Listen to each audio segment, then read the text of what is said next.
وأيوب إذ نادى ربه او یاد کا ایوب علیہ السلام کله چې آواز کو خپل رب ته.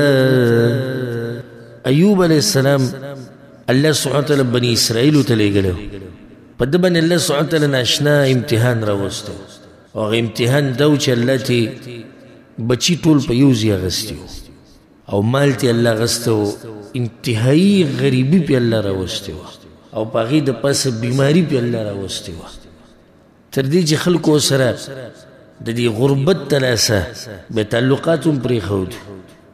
او دا خو د انسانانو رواج دی چې کله غریب شوې او حاجتمند شوې نو بیا به دې خواله څوک نه راځي.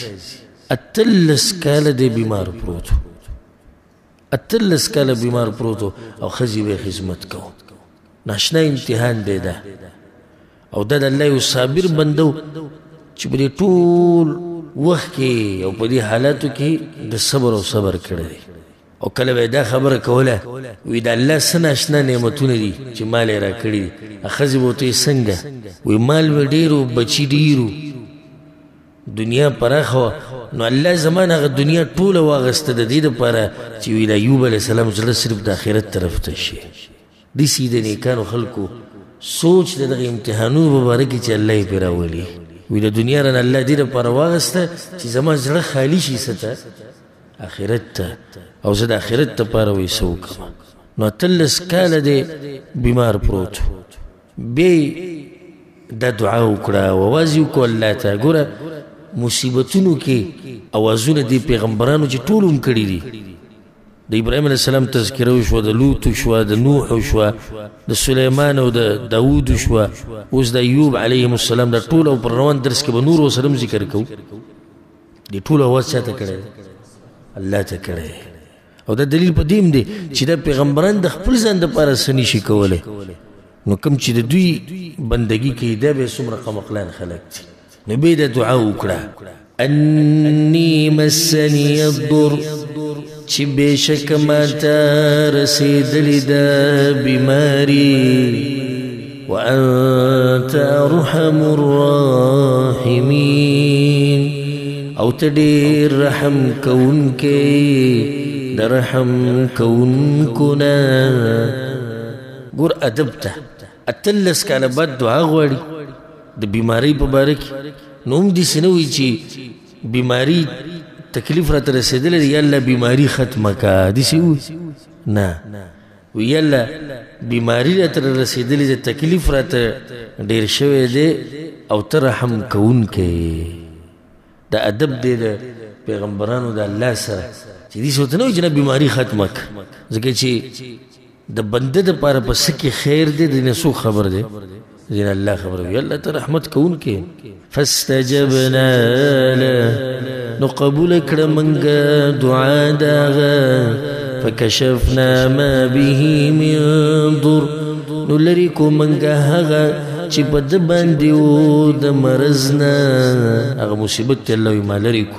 وآتیناه اهله، او ورکو منګه ده ته بعل بچ ده ده، ومثلهم معهم، او پشان د هغوی ورسره نور.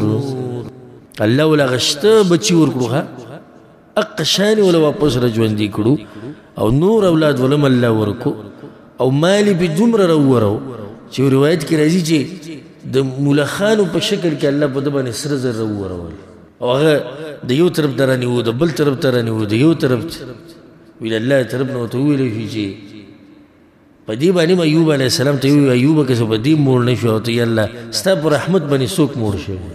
الله ولا هر څه واپس ورکړو او روغ صحت.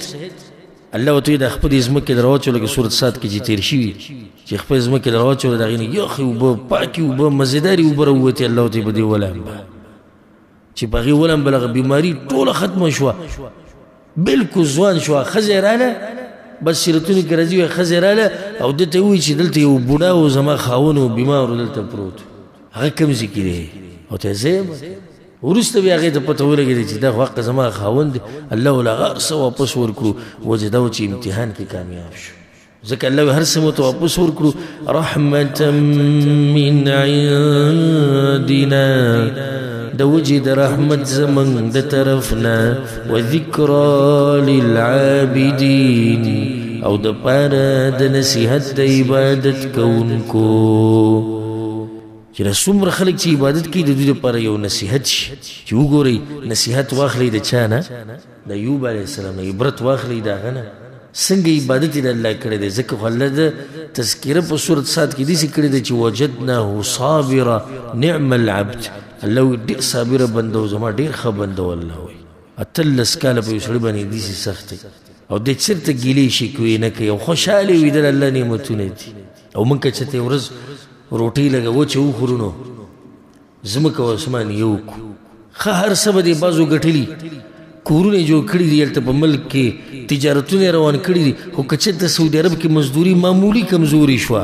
بیا د دوی خبرو ته ګوره تباه شو هلته به څه کوو په ملک کې وایي حالات خو د سعودي عرب بیا خراب شو ته به وایي چې دا غریب د لوږې نه مړ شو ده سره څه نشته داسې امتحان دی او داسې سخته ده چې په سړي باندې رزق معمولي لږ کم شي سختې داسې لکه دا چې په ایوب علیه السلام باندې راغلی وه نو الله وایي وذکرى للعابدین د نصیحت دی د عبادت کوونکو دپاره الله سبحانه وتعالی دې موږ له توفیق راکړي په امتحانونو کې او په سختو کې د صبر کولو او الله سبحانه وتعالی دې موږ له توفیق راکړي چې موږ د الله د نعمتونو شکر ادا کړو هذا والله اعلم وصلى الله وسلم على نبينا محمد وعلى آله وصحبه أجمعين